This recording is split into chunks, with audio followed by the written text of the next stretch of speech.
હા ભાઈ, પણ તેલમાં ના કરી જાય કાકા, સીધો ચૂલામાં ધડાધડ જોરદાર કામકાજ કરે. પણ આ પાપડી ક્યાં લઈએ એવા ગઈ આજે આપણે અહીંયા નીકળ્યા એટલે કનુભાઈ પાપડી વાળાને ત્યાં. આ કઈક જોઈખા વગર આપે 100 ગ્રામ 200 ગ્રામ ના આપે, સાચી વાત છે? વર્ષો થઈ ગયા ભાઈ, બહુ વર્ષો થઈ ગયા. જોયા વગર જ આપણને ખવડાવું છે.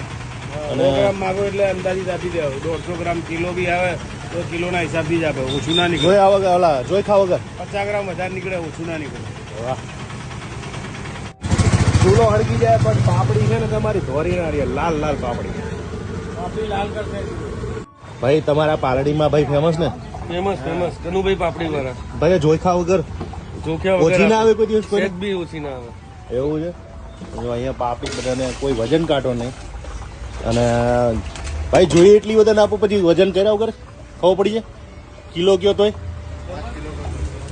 5 કિલો નો તોય ખબર પડી જાય. આ પાપડીમાં ચટણી કે એવું કઈ નહીં આવે? ચટણી નહીં, ખાલી મરચા પાપડી. મરચાં ને પાપડી ફ્રાય પાપડી. હા. વાહ, કડક પાપડી. નકર પાપડી તો એક જ સિંગલ તેલમાં તરવામાં આવે. 2 વાર તળે ને એટલે પણ હવે મજા. હવાર ચામાં નાસ્તો કર્યો હોય ભાઈ, લાલ પાપડી.